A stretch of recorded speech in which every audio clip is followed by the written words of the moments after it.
आज मैं आपको मेरी पर्सनल लाइफ की गवाही दूंगी, मेरे व्यक्तिगत जीवन के बारे में, जो सिर्फ मेरे मेंटर को पता है। ओके। और किसी को भी नहीं पता है, वो किसी इंसान को नहीं पता है। ठीक है। क्योंकि मेरे मेंटर जब मुझे मिले थे, मेरे कांटेक्ट में आए थे, वो इसी तरह से आए थे कि मैं उनके मेंटरशिप में ही परमेश्वर ने मुझे रखने के लिए लाया था। तो उस अवस्था में उन्होंने मेरी जो सफाई की, ओके, उन्होंने मेरी जो धुलाई की ओके, सफाई की, धुलाई की, ओके। तो वो ऐसा था कि उन्होंने मुझे ऐसे बता दिया था कि अगर आप कुछ भी छिपाएंगे तो आप छुटकारा नहीं पाएंगे। ओके, अगर आप कुछ भी अपने अंदर छुपा के रखोगे तो आप छूट नहीं पाएंगे शैतान के कब्जे में से। ठीक है। तो मैंने ये बात को समझ लिया, प्रभु के आत्मा के द्वारा समझ लिया। मेरी समझ में उनका बोलना नहीं आया था, लेकिन मेरे आत्मा की ये बात थी कि मैंने उनके सामने सब कुछ बयान कर देना है। तो वो बहुत लंबा सिलसिला चलता रहा, नियर अबाउट 6 महीने तक वो सिलसिला चलता रहा। मैं एक एक बात उनको बताती गई। वो कभी मतलब हफ्ते में एक आध बार हम मिलते थे, या कभी कभी महीने में, ऐसा 1 महीने के बाद कभी मिल जाते थे। उनके ऑफिस में मुझे जाने का मौका मिलता था।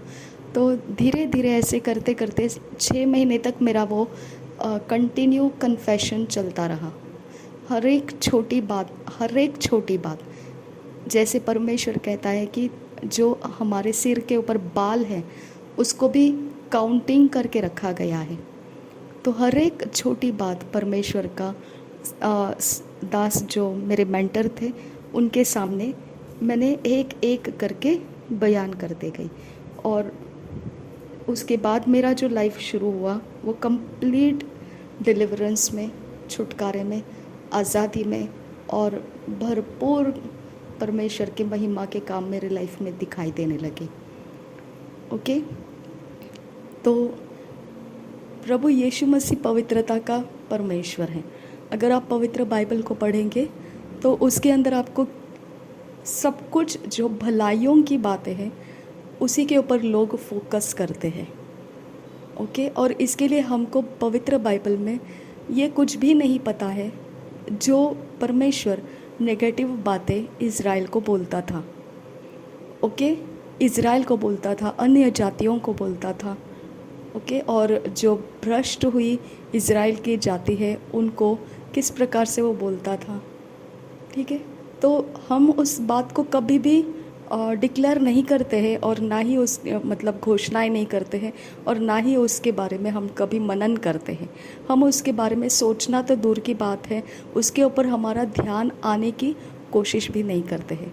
लेकिन एक्चुअल में देखा जाएगा, सच्चाई में देखा जाएगा, तो हमारा लाइफ जो इस पृथ्वी के ऊपर बिना प्रभु यीशु मसीह के स्टार्ट हुआ था, बिना प्रभु यीशु मसीह के, यानी बिना डुबकी लगाए पानी का बपतिस्मा लिए पिता पुत्र पवित्र आत्मा के नाम में, ऐसा जो हमारा लाइफ इस पृथ्वी के ऊपर जन्म लेकर आता है, वहाँ उस जन्म लेने का और उस बीज को हमारे माँ के कोख में आना, वहाँ हमारे मम्मी पापा ने हमारे लिए जन्म देने के तैयार करना, हर चीज़ उनका एकत्रित आना, इकट्ठा होना, उसके पहले कितने पीढ़ियों से शैतान का राज्य हमारे ख़ानदान के अंदर चल रहा होता है।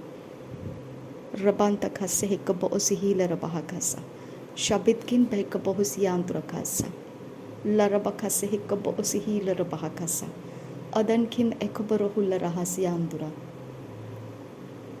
हम कभी इस बात को नहीं समझते हैं कि हम बाइबल पढ़ो, पवित्र बाइबल पढ़ो, ज़रूर पढ़ो, लेकिन प्लीज़ वो नेगेटिव एरिया जो है, परमेश्वर क्या बात किया है, आप उसको निगलेक्ट मत करो। आप कभी भी सेवा नहीं कर पाओगे अगर उसको निगलेक्ट करोगे तो, क्योंकि परमेश्वर अधूरा दिखता है जब आप उस बात को निगलेक्ट करते हैं। ओके, क्योंकि परमेश्वर का वचन कहता है अगर मुझ में पाप नहीं है ऐसा मैं बोलूं तो मैं परमेश्वर को झूठा ठहराती हूँ और मैं खुद भी झूठ बोल रही हूँ। समझा? तो हमारे पीढ़ी के अंदर जब प्रभु यीशु मसीह का रास्ता हमको नहीं था या रहा भी होगा, शायद से आपके मम्मी पापा पास्टर्स भी होंगे, बड़े बड़े पास्टर्स और अपोस्टल्स या प्रॉफिट या कोई और कुछ बन चुके होंगे, कोई बात नहीं है, लेकिन फिर भी उनकी खातिर उनकी खातिर आप परमेश्वर के अंदर जब जन्म लेते हो तो भी आपको उनकी पीढ़ी जो बीत चुकी है बहुत सालों बहुत पीछे, वो बीज आपके साथ कनेक्टेड रहेगा तो वो आपको दूषित कर सकता है। ओके, तो यीशु मसीह को पूछा गया था ये अंधा है तो इसका पाप क्या है? क्या इसके मम्मी पापा ने पाप किया है या इसका खुद का पाप है? तो प्रभु यीशु मसीह ने बोला कि इन दोनों का भी पाप नहीं है, ना ये इसका है और ना उसके मम्मी पापा का है। इसका कारण ऐसा है कि इसका अंधापन जब चंगा हो जाएगा तब परमेश्वर का काम दिखाई देगा, परमेश्वर के आत्मा का पहचान हो जाएगा और परमेश्वर का उद्धार आ चुका है, ये प्रूफ मिलेगा। ओके, तो हमारा पीढ़ी के अंदर का बीज अगर हमको फॉलो करके कैच कर लेता है तो हम अपने कैरेक्टर में फेल हो जाते हैं। रबान तक से ही कब उसी ही लरबाह कासा, हम अपने करियर में फेल हो जाते हैं, हम अपने भविष्य का रास्ता भटका देते हैं। ओके, हम मंजिल पकड़ नहीं पाते हैं। ओके, तो इस चीज़ को याद करके आपको ये बात मैं बता रही हूँ, कभी भी पवित्र बाइबल को ऐसा मत पढ़िए, जो पॉजिटिव है उसके ऊपर अपने माइंड को दबा के रखोगे और जो नेगेटिव है उसको आप अंधे की तरह इग्नोर कर दोगे। नहीं, ओके, आप सेवा नहीं कर पाओगे, आप ज़िंदगी बड़ी अच्छी जी पाओगे लेकिन आप सेवा नहीं कर पाओगे, क्योंकि अगर प्रभु यीशु बोलता है जब तुम कैदी से मिलने जाओ तो तुम खुद कैदी हो, इस प्रकार का तुम्हारे अंदर का स्टेटस होना चाहिए कि तुम खुद कैदी हो। ओके, तो अगर तुम बीमार को मिलने जाते हो तो तुम्हारा स्टेटस ऐसा होना चाहिए कि तुम खुद उस बीमारी के अंदर हो। रबान तक से ही कब उसी ही लरबाह कासा उदान खिन बह कब हुशारा खासा।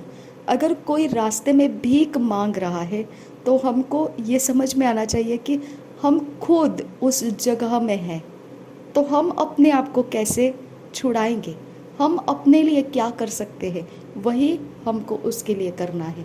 क्योंकि जब हमको परमेश्वर का सेवा करना है तो वो सरफेस के ऊपर से नहीं होता है, वो गुडी गुडी लाइफ से नहीं होता है, क्योंकि जनरेशन के अंदर सब कुछ बिगड़ा हुआ है और कोई इंसान बिना जनरेशन का नहीं आया है, वो पीढ़ियों के पीछे से ही उसका जन्म आज के दिन में होता है।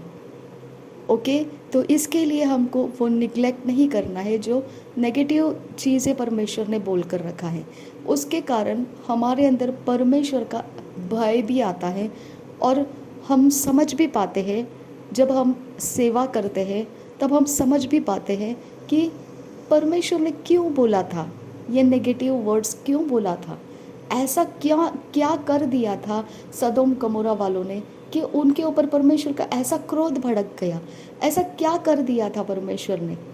ओके, क्या हो चुका था कि इस प्रकार से परमेश्वर ने बोला है कि अभी भी वैसा ही समय आने वाला है।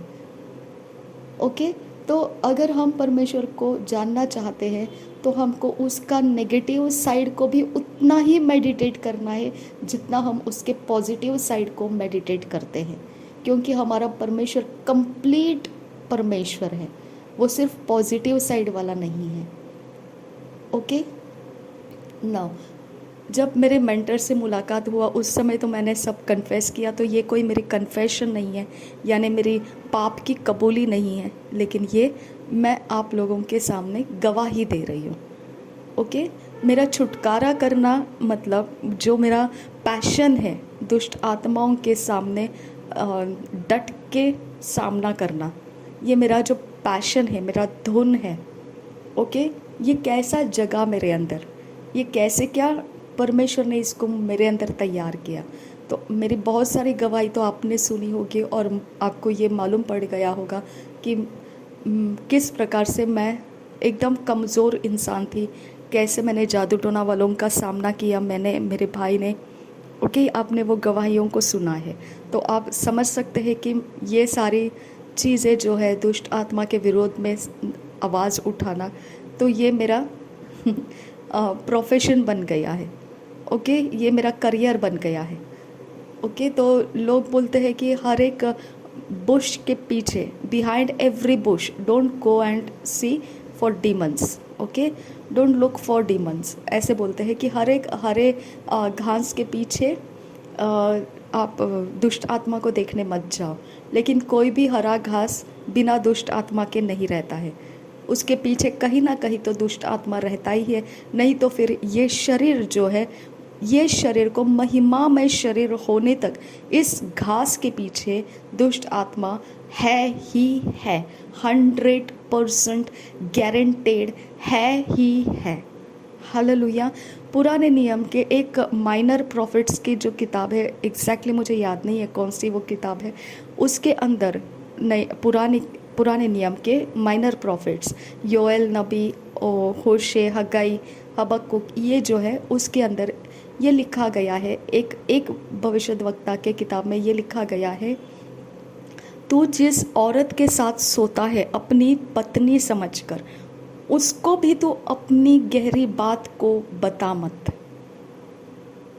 ओके, क्योंकि देखिए, अब अगर बोला गया है, अगर आप बहुत ज़्यादा अपने आप को बुद्धिमान समझने लगेंगे, तुम्हारे से ज़्यादा आशा मूर्ख को होती है। ओके, तो इतना बुद्धिमान हमने नहीं बनना है कि हम लोगों के सामने कुछ एक इमेज खड़ा कर दे कि सब ऐसा है। नहीं, ऐसा नहीं है।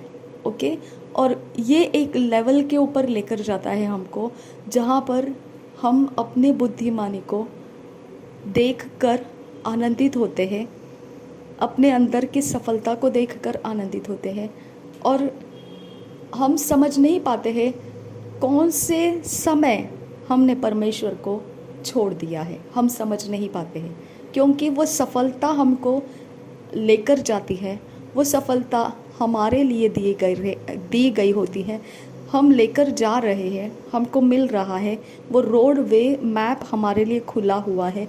लेकिन अगर हमने इसके पीछे खड़े रहकर ऑब्ज़र्व नहीं किया कि ये सफलता के साथ साथ मैं परमेश्वर को छोड़कर तो नहीं जा रही हूँ। ओके, ये सफलता के साथ साथ क्या मेरे आगे परमेश्वर है या मेरी सफलता है आगे, मेरा परमेश्वर आगे है या मेरी सफलता आगे है।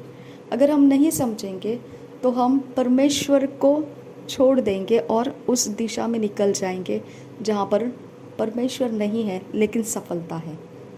वो शैतानी जगत की सफलता हो जाएगी फिर। ओके, क्योंकि जैसे बोलते हैं ना कि एकदम फाइन लाइन है परमेश्वर के, पवित्रता के और हमारे बीच में एकदम फाइन लाइन है। अगर थोड़ा से भी चुक गया तो आपका डेस्टिनी, आप एंड कहीं अलग जाकर पहुंच जाओगे। ओके, तो इसके लिए हम परमेश्वर के सामने हमेशा नम्र रहना है। हमको नम्र रहना है तो हमको परमेश्वर के पॉजिटिव और नेगेटिव दोनों बात हमारी समझ में रहना चाहिए। देखिए, हम इसको पुलपिट के ऊपर प्रचार नहीं कर सकते हैं, क्योंकि हमको लोगों को बनाना है। ओके, हमको लोगों को बिल्ड करना है। वो नेगेटिव बातों से बिल्ड नहीं होते हैं, टूट जाते हैं। हम अपने पर्सनल लाइफ में, मैं कह रही हूँ, अपने व्यक्तिगत लाइफ के अंदर मैं कह रही हूँ, ओके, अपने व्यक्तिगत लाइफ के अंदर हमने परमेश्वर के नेगेटिव जो बातें हैं वो भी सही ढंग से समझना है। ओके, परमेश्वर के अनुग्रह के नीचे रहकर समझना है। और हम अच्छे से समझना है कि इज़राइल भी हम जैसे ही साधारण इंसान थे। उनके साथ परमेश्वर था, इसके लिए वो असाधारण नहीं बनते हैं। वो असाधारण नहीं थे, परमेश्वर उनके साथ था। इतना ही फ़र्क पड़ता है, परमेश्वर उनके साथ था, उनकी बैटल्स परमेश्वर जीत रहा था, उनके पीढ़ियों का असर परमेश्वर हैंडल कर रहा था। लेकिन उनका शरीर जो है वो एक साधारण इंसान की तरह है, जैसे हम आज हैं।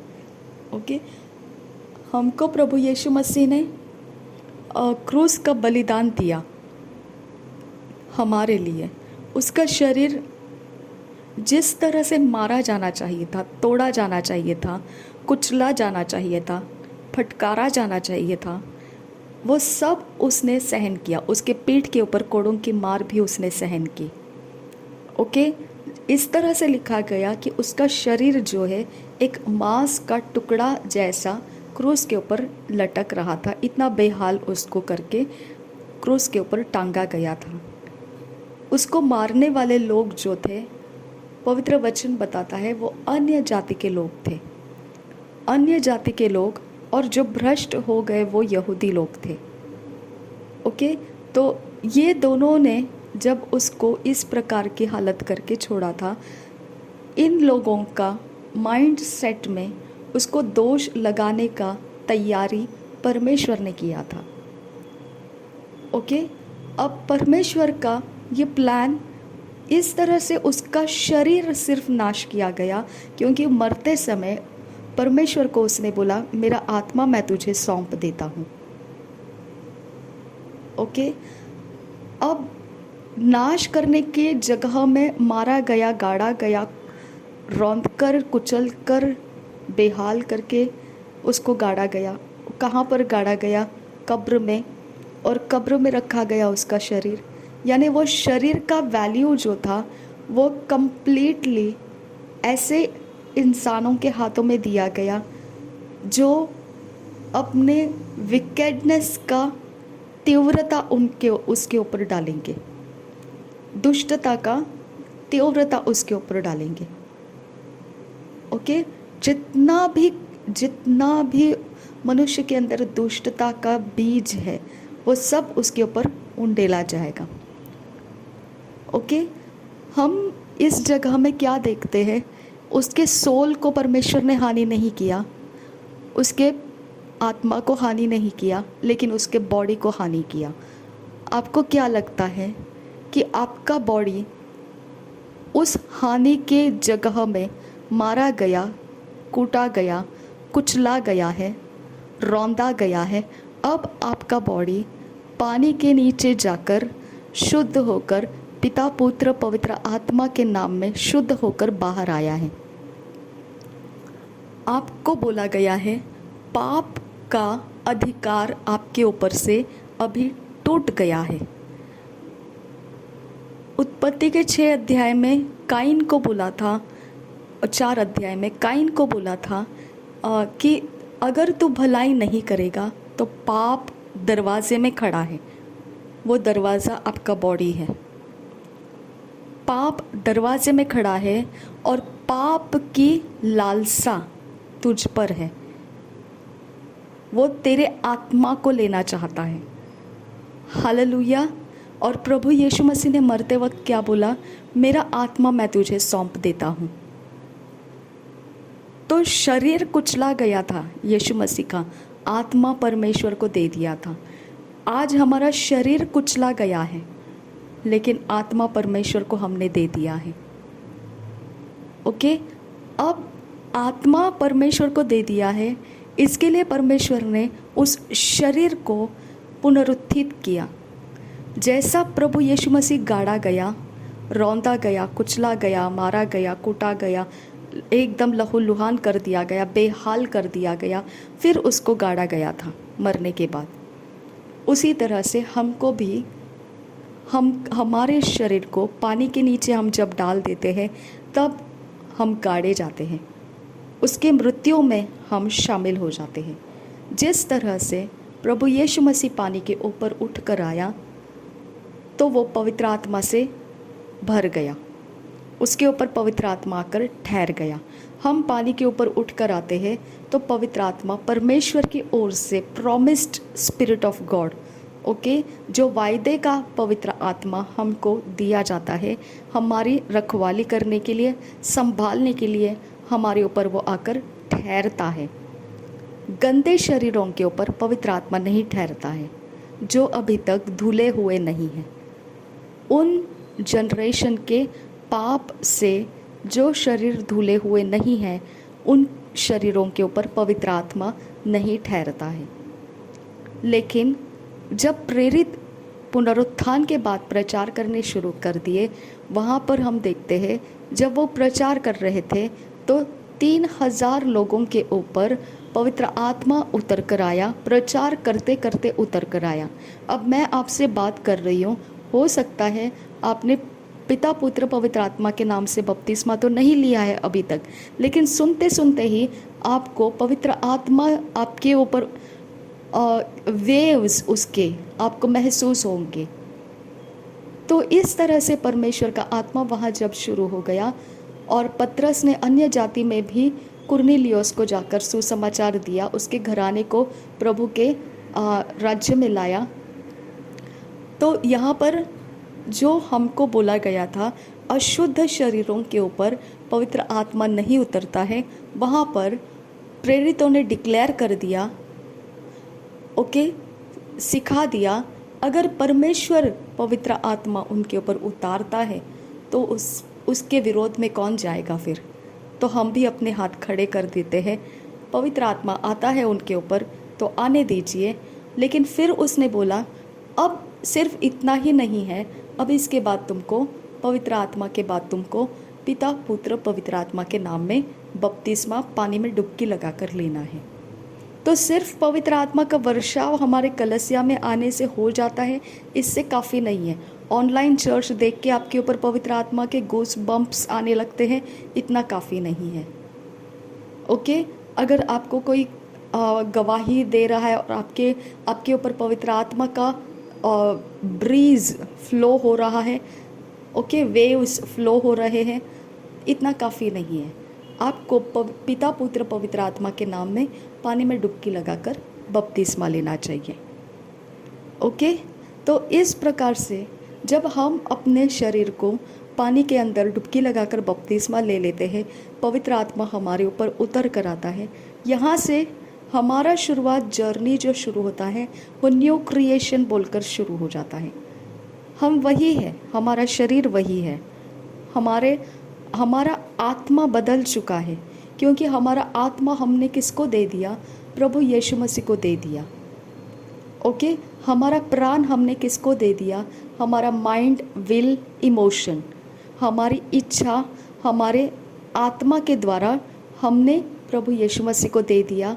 हमारा आत्मा अब हमारे इच्छा के अंदर, हमारे सोचों के अंदर, हमारे चाल चलन के अंदर प्रभु यीशु मसीह के वचन को फॉलो करते हुए, ओबे करते हुए, आज्ञा पालन करते हुए हमारे शरीर में से हमारा आत्मा मैनिफेस्ट हो रहा है, ओके। हमारे आत्मा को जब हम प्रभु में नहीं थे तो हम हमारे आत्मा की आवाज़ सुनते थे, ये मत करो, गलत है, लेकिन हमारा प्राण उन बातों को करता था क्योंकि हमारा प्राण इस संसार के ज्ञान के अंदर चलता था, ओके। लेकिन अब जब वो गलत करता है, हमारा आत्मा हमको बोलता है प्राण को कि ये मत कर, तो हम नहीं मानते हैं। फिर प्रचारकों के प्रचार हमारे सामने लेकर आ जाता है, हमको सिखाता है, समझाता है, हम फिर भी नहीं मानते हैं।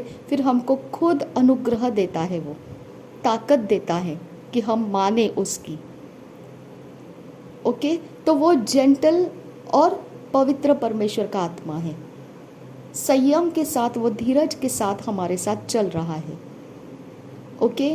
और इस शरीर को पाप का लालसा, ओके, हमेशा स्टर करता रहेगा, क्योंकि ये शरीर परमेश्वर की एड़ी, प्रभु यीशु मसीह की एड़ी है, ओके। प्रभु यीशु मसीह की एड़ी है।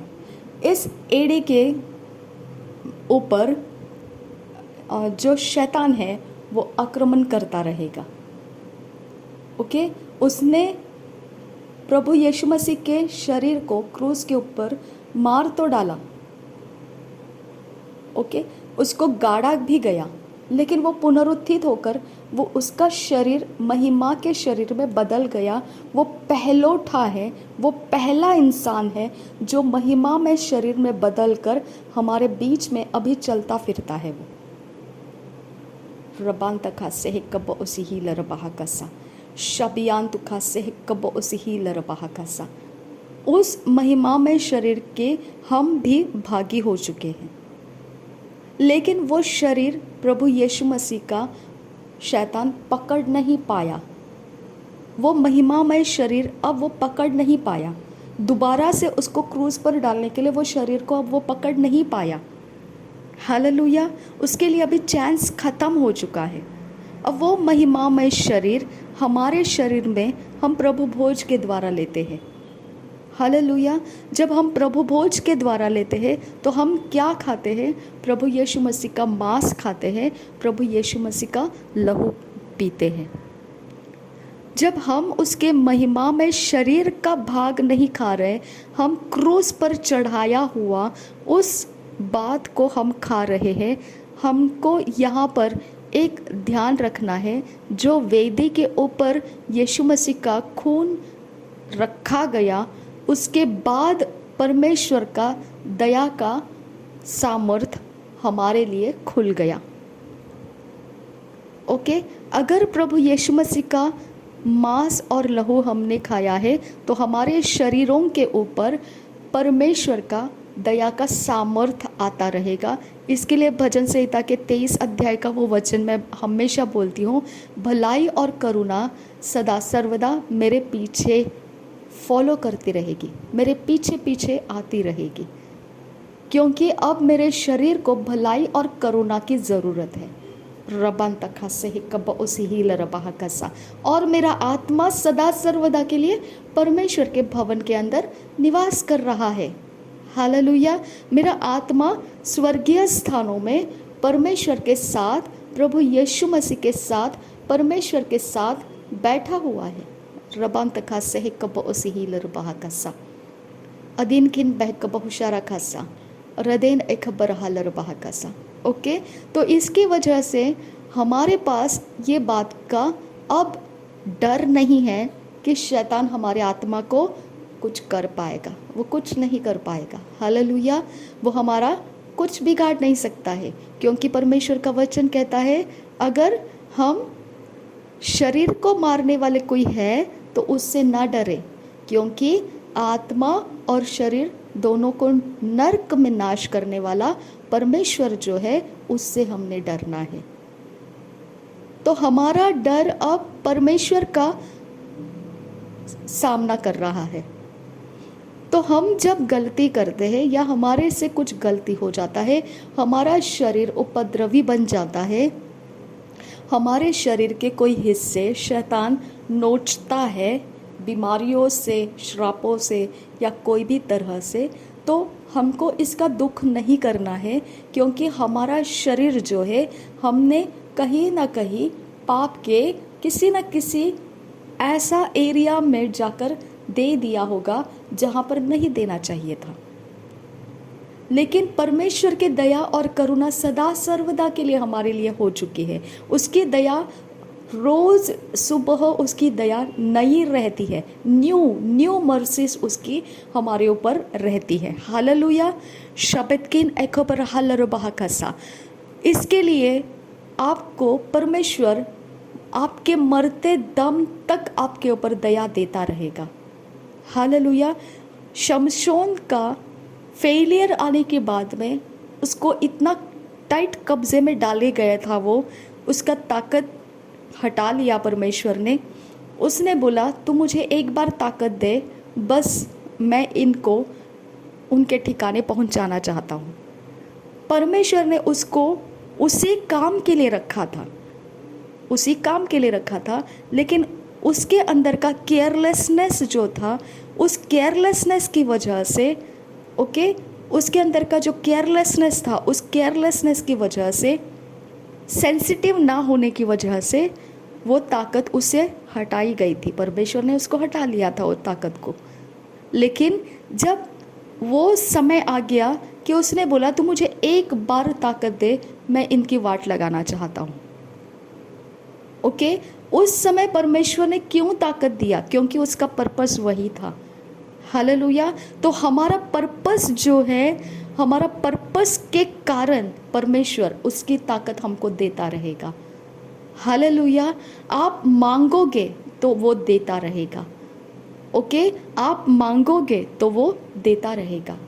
हालेलुया। इसी को हम बोलते हैं कि उसकी दया हमेशा रोज सुबह नई रहती है। आमेन। उसकी दया हमेशा रोज सुबह नई रहती है, न्यू रहती है।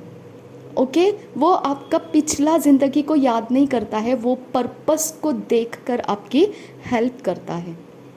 हालेलुया। क्योंकि शमशोन ने जब वो ताकत को दोबारा मांगा तो परमेश्वर ने उसको वो ताकत दिया, और लिखा गया है उसके लाइफ टाइम में उसको जितने पलिश्तियों को मारने का परमेश्वर ने उसके ऊपर पर्पस रखा था, वो लाइफ टाइम में उतना नहीं मार सका जिनको उस दिन मारा उसने। ओके, उनकी गिनती उसके लाइफ टाइम से भी कई गुना ज़्यादा गिनती में वो मारे गए थे। हालेलुया। तो परमेश्वर अपने बैरियों को मारने के लिए किसी को खड़ा करता है। अगर उससे गलती हो जाती है तो भी परमेश्वर के पास सुबह उठकर अगर वो बोलता है, हे खुदा मेरे से गलती हुई, अब शत्रु मेरे ऊपर प्रबल हुआ है, बस मुझे ताकत दे कि मैं इसको ख़त्म कर दूं, मैं इसको अपना ठिकाना दिखा दूं। मेरा परमेश्वर उस समय आपको ताकत देता है। वो कारण ये है कि आपके ऊपर शत्रुओं को ख़त्म करने का अभिषेक पर्पस के साथ दिया गया है। हालेलुया। अब वो पर्पस अब शमशोन के ऊपर से ख़त्म होने वाला था, क्योंकि उसने बोला कि उसके बाद मैं मर जाने को तैयार हूँ। उसने ये नहीं बोला कि मैं इसके आगे तेरे संगति में जीने को तैयार हूँ। देखिए, परमेश्वर जो पर्पस रखा है वो पर्पस पूरा करने के बाद में अब वो रहने वाला नहीं है, जानता है। इसके लिए उसको जितने पलिश्तियों को मारने का उसके ऊपर परमेश्वर ने रखा था असाइनमेंट, वो पूरा करने के बाद फिर उसको मरने दिया। वो अधूरा नहीं मरा। हालेलुया। वो अधूरा नहीं मरा। उसके अंदर परमेश्वर ने जितने लोगों को पलिश्तियों को मारने का असाइनमेंट दिया था वो कंप्लीट राउंड फिगर करने के बाद वो उसको मरने का रास्ता परमेश्वर ने दे दिया। ओके, तो आप और मैं परमेश्वर के हथियार हैं। आपको सुसमाचार के द्वारा शैतान को मारना है। मुझे दुष्ट आत्मा के कामों के करने वालों के विरोध में आवाज़ उठाना है। भविष्यवाणी करने वालों को भविष्यवाणी करते हुए शैतान का काम बिगाड़ देना है। पासबानों को अपनी भेड़ परमेश्वर के लिए चराई में ठीक से संभाला जाए, शैतान के हाथ ना लगे, फाड़ खाने वाले भेड़ियों के हाथ ना लगे। जो भेड़िए शिप का, भेड़ का वस्त्र पहन कर आते हैं, उनको बेनकाब करके उनको हटाना है अपनी भेड़ों में से, उनकी चराई ठीक से करना है। जो टीचर्स है परमेश्वर के वचनों के, वो सही टीचिंग करना है, आधे अधूरे नहीं करना है, ताकि अपनी भेड़ उस टीचिंग का रिजल्ट कंप्लीटनेस में लेकर आए, अधूरे में ना लाए। हालेलुया। तो ये सारी चीज़ें हमको दिया गया पर्पस है। आमीन। हम बिना पर्पस के मसीह के अंदर नहीं हैं। अब जब हम इस पर्पस के अंदर हैं तो क्या हम केयरलेस है? तो शमशोन की तरह शत्रु हमारा पीछा करता रहेगा। अगर हम केयरफुल है तो रेगुलर प्रेयर से उसको बॉयकॉट करते रहेंगे। हालेलुया। विश्वास और कर्म के साथ हमको जीना है। बिना कर्म के विश्वास डेड है और बिना विश्वास के कर्म डेड है। हालेलुया। तो हमने क्या करना है? विश्वास और कर्म दोनों भी करना है। हमारा आत्मा परमेश्वर के पास है। उसने बोला तुम्हारी कोई हानि नहीं कर सकता है। ओके, तुम्हारी कोई हानि नहीं कर सकता है। लेकिन अलग जगह में उसने ये भी बोला, अगर तुमने कोई विषैली ऐसा कोई चीज़ कुछ आपके अंदर ले लिया तो भी उसका असर तुम्हारे ऊपर नहीं होगा। अब यह विषैली शरीर के लिए रहता है, आत्मा के लिए तो आत्मा परमेश्वर के पास है। उसने बोला उस आत्मा का चिंता मत करो, अभी वो मेरे हवाले है, उसका तुम्हारा कोई डर का कारण रहना नहीं चाहिए। ओके, अब रह गई शरीर की बात। तो वहाँ पे उसने बोला इस तरह से विषैली चीज़ों से भी मैं तुमको आज़ाद करूँगा, दुष्ट आत्माओं से। अब दुष्ट आत्मा कहाँ पर रह सकती है? शरीरों के दायरे में। ओके, बीमारी कहाँ रह सकती है? शरीरों के दायरे में। अब जो भी है परमेश्वर ने उसके जवाब दे दिए हैं। हालेलुया, जवाब दे दिए हैं कि मैं तुमको चंगा करूँगा। जो प्रभु यीशु मसीह के पीठ के ऊपर कोड़े खाए गए हैं, उस कोड़ों की मार की सहने की वजह से मेरी बीमारी चंगाई हो जाती है, चंगाई का रास्ता खुल गया। गिद्ध को नहीं पता है, ऐसे मार्ग से मैं तुझे लेकर जाऊंगा। आपका फिजिकल लाइफ का प्रोटेक्शन आपको मिल गया, आपको ऐसे रास्ते से वो लेकर जाएगा, ऐसे समय के अंदर से लेकर जाएगा जिसके अंदर शैतान का असाइनमेंट का कोई दरवाज़ा नहीं खुलता है। हालेलुया। आपको क्या लगता है सब जगह में शैतान का ही समय है? नहीं, ऐसा एक समय है जिसके बारे में शैतान नहीं जानता है।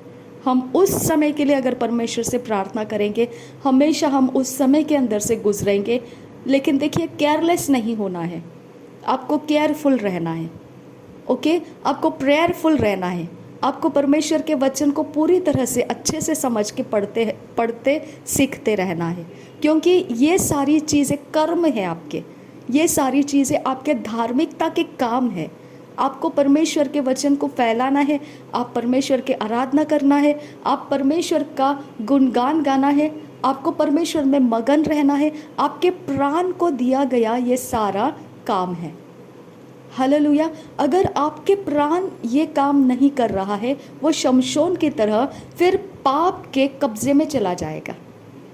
अगर पाप के कब्जे में आपका प्राण घुस गया तो वो आपको छुड़ाना मुश्किल हो जाता है। इसके लिए फिर हम जैसे लोग वॉरफेयर प्रेयर्स को अपलोड करते हैं, और दुनिया जब उसको, दूसरे मसीही जब उसकी आवाज़ को सुनते हैं, उसके शब्द को सुनते हैं, तब वो शब्द घिनौने लगते हैं, उनको कड़वे लगते हैं, उनको गंदे लगते हैं उनको। लेकिन ये शब्द ही है जो शैतान के राज्य में से लोगों को छुड़ाने के लिए इस्तेमाल किए जाते हैं। हालेलुया। तो हमको तुच्छ जाना जाता है जब हम इस प्रकार की खुल्लम खुल्ला तमाशा किया हुआ प्रेयर्स अपलोड कर देते हैं। हालेलुया। तो आपका पाप आपको ढूंढ लेता है माय डियर फ्रेंड्स, आपका पाप आपको ढूंढ लेता है।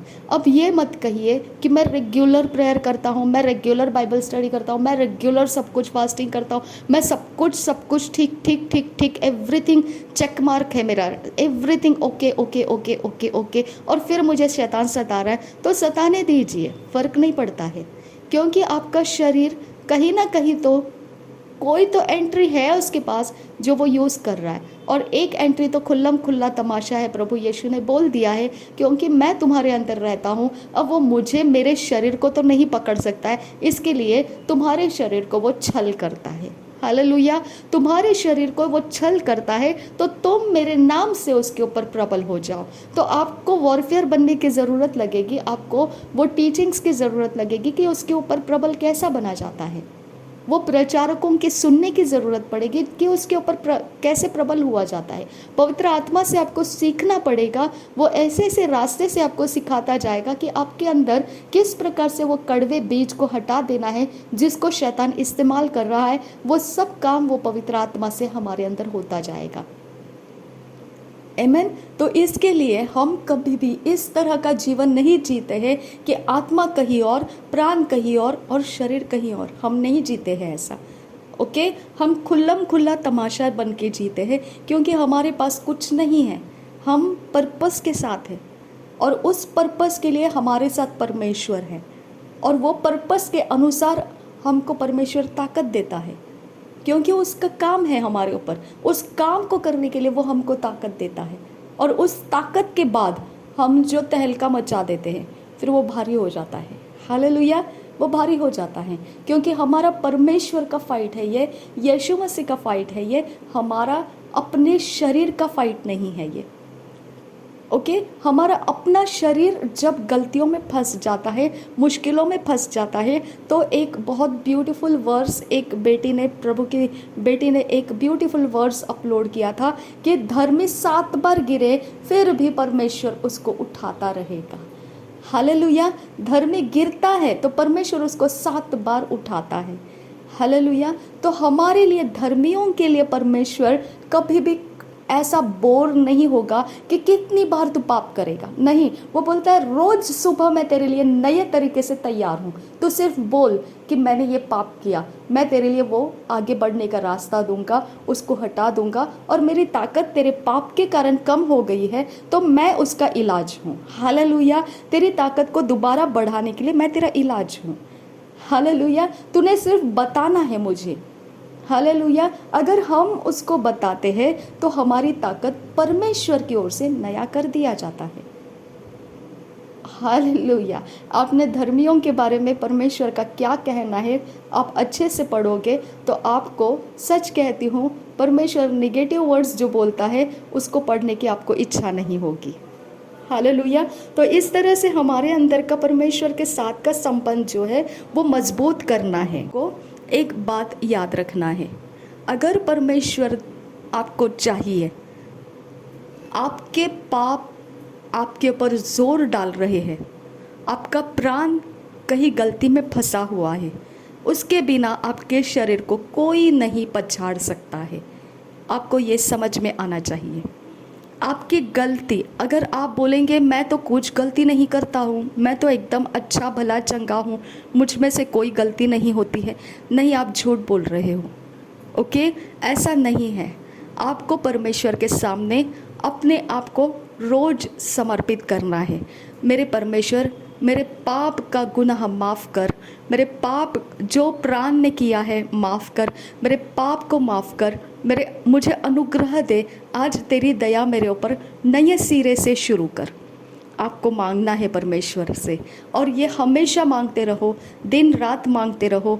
ये चीज़ें ऐसी है कि आप परमेश्वर को मौका देते हैं आपको रिस्टोर करने का, रिन्यू करने का। ओके, अगर आपने रिस्टोर हो लिए, रिन्यू हो लिए, तो उस दिन का चिंता आपका परमेश्वर के जवाब से मिटा दिया जाएगा। हालेलुया, क्योंकि शरीर के दुख बहुत ज़्यादा है। इसके लिए प्रभु यीशु मसीह ने बोला तुम व्याकुल मत हो। ओके, हे छोटे झुंड, मत घबराओ, मत डरो। ओके, तुम व्याकुल मत हो। इस संसार के अंदर जो क्लेश है वो बहुत ज़्यादा है, लेकिन मत डरो, क्योंकि मैंने संसार को जीत लिया है। जीत लिया है, संसार को जीत लिया है, यानी संसार के अंदर पाप है। ओके, संसार के अंदर का पाप आपको ढूंढता फिरता रहता है, आपको फाड़ खाने के लिए सिंह के समान गरजता हुआ ढूंढता रहता है। वो ढूंढते वक्त में आपका प्राण, आपका शरीर अगर कोई एडवर्स इफेक्ट में जाने लगता है, तब आप विचलित हो जाते हैं, आप डिलीवरेंस मिनिस्ट्री को ढूंढने लगते हैं, फ़ोन कॉल करके प्रेयर्स को लेना शुरू कर देते हैं, लेकिन आपको तसल्ली नहीं मिलती है। ओके, आपकी तसल्ली खो जाती है। आपको ऐसे लगता है कि कौन मेरी हेल्प करेगा, कौन मेरी मदद करेगा। तो आपको यहाँ पर समझ में आना चाहिए कि जब आप तसल्ली को ढूंढ रहे हैं और आपको तसल्ली नहीं मिल रही है, तो आपको लगातार कंटिन्यूअसली वॉरफेयर प्रेयर करते रहना है, क्योंकि परमेश्वर विश्वास योग्य है, और वो विश्वास योग्यता अपने आप को वो परमेश्वर कहते हुए, छुड़ाने वाला कहते हुए आपके ऊपर उंडेल देगा। हालेलुया, वो आपके शत्रुओं को नाश करेगा। वो आपके प्रार्थनाओं से परमेश्वर काम करना स्टार्ट कर देगा, आपके शत्रुओं को डराएगा, पीछे हटाएगा, उनके हथियार को तोड़ देगा। आपके लिए वो स्पेशल क्वालिटी के वॉरफेयर एंजल्स रिलीज करेगा, स्पेशल क्वालिटी के मिनिस्ट्रिंग स्पिरिट्स आपको देगा, स्पेशल क्वालिफाइड परमेश्वर के डिवाइन हेल्पर्स आपको मिलेंगे। ओके, और आप उस गड्ढे में से बाहर आओगे। आमीन। लेकिन आपको हियाव नहीं छोड़ना है, क्योंकि ये ऐसे ही रहता है कि आप खुद अपने गलती के कारण आपके शरीर के ऊपर उपद्रवों को लेकर आते हैं। तो हमको परमेश्वर का वचन ऐसा बताता है नए नियम के अंदर कि हम परमेश्वर के लिए कैसे जीना है, भले काम करते हुए जीना है। ओके, भले काम का अगर आपका पलड़ा जो है वो ज़्यादा बन जाता है तो बुरे काम परमेश्वर खुद उसके हटा देता है, उसका असर आपके ऊपर आने नहीं देता है भले कामों के द्वारा, क्योंकि लिखा है ना, जैसा तुम बोओगे वैसे तुम काटोगे। तो भलाई करना कभी भी नहीं छोड़ना, क्योंकि बुराई करना तो हमको मना है। ओके, इसकी वजह से भलाई हमको करते रहना पड़ता है। ओके, क्योंकि हमको दूसरा कोई रास्ता ही नहीं है, भलाई के अलावा हमारे पास दूसरा रास्ता नहीं है। ओके, हमको सिर्फ भलाई के ही ज्ञान, बुद्धि, समझ, इसके लिए पौलुस ने बोला सब कुछ जो अच्छा है वो ऊपर ही से है, क्योंकि शैतान के पास कुछ भी अच्छा नहीं है। हालेलुया। जो अन्य जाति है उनके पास कुछ भी अच्छा नहीं है, लेकिन हमारे पास जो है वो परमेश्वर के आत्मा के द्वारा सब कुछ अच्छा ही है। ओके, तो इसके लिए हम भलाई करते हुए नहीं थकना है, क्योंकि हमको बुराई करने का मनाही है। दूसरी बात आपको ध्यान रखना है कि परमेश्वर का वचन कहता है क्योंकि तुमको भलाई करने के लिए बोला है। इसका मतलब ऐसा नहीं कि तुम्हारे भले कामों के कारण तुम स्वर्ग में जाओगे, ऐसा नहीं है। ऐसा भी नहीं है कि तुम्हारे भले कामों से परमेश्वर प्रसन्न हो जाएगा और फिर तुमको वो उद्धार में लाएगा या आपकी उन्नति कर देगा, ऐसा भी नहीं है। ओके, हमारे प्राण के पास अभी दूसरा कोई असाइनमेंट नहीं है। भले कामों के अलावा हमारे प्राण के ऊपर कुछ भी दूसरा असाइनमेंट नहीं है, कोई प्रोजेक्ट नहीं है हमारे पास। आप सब भले काम को कर सकते हैं। आपके कुवत के अनुसार, परमेश्वर ने आपको जो कुवत दिया है उसके अनुसार आप सारे भले कामों के प्रोजेक्ट को लेकर उसको पूरा कर सकते हैं। ओके, लेकिन इसका मत सोचो कि देखिए, जब परमेश्वर ने आपको उसके राज्य में बुलाया तो आपको उसके राज्य में लाते वक्त परमेश्वर ने आपके आत्मा को 1 रुपया उसका रिवॉर्ड बताया। आप जितनी मेहनत करोगे उसके बाद आखिरी वक्त में भी अगर किसी को परमेश्वर ने लेकर आया उजियाले में, तो उसका भी रिवॉर्ड उसने बोलकर लाया कि तुझे 1 रुपया मिलेगा। ओके, तो अगर सुबह से लेकर शाम तक मेहनत किया हुआ इंसान 1 रुपया लेकर जा रहा है और जस्ट अभी एंटर किया हुआ इंसान भी 1 रुपया लेकर जा रहा है, तो आबेल और काइन के जैसा हो जाएगा। काइन को गुस्सा आ गया था। ओके, तो मेहनत किया हुआ इंसान को गुस्सा आ जाएगा। तू पार्शियलिटी कर रहा है परमेश्वर। नहीं, परमेश्वर बोलता है मैंने जब तुझे बुलाया था, क्या मैंने नहीं बोला था तुझे कि तू सिर्फ प्रभु यीशु मसीह के अनुग्रह के कारण तू मेरे पास आया हुआ है? क्या मैंने नहीं बताया था? हालेलुया। तेरे कोई कष्ट और तेरे कोई चीज़ मुझे रिझाया नहीं है। प्रभु यीशु मसीह का खून मुझे प्रसन्न किया और इसके कारण तू मेरे पास आ चुका है। हालेलुया। तो आखिरी समय में भी अगर प्रभु यीशु मसीह का आगमन है और उसी समय कोई उद्धार में आ जाता है, बिना कुछ काम किए वो उठा लिया जाता है प्रभु में, तो आपको उसके बारे में जलन हो जाएगा।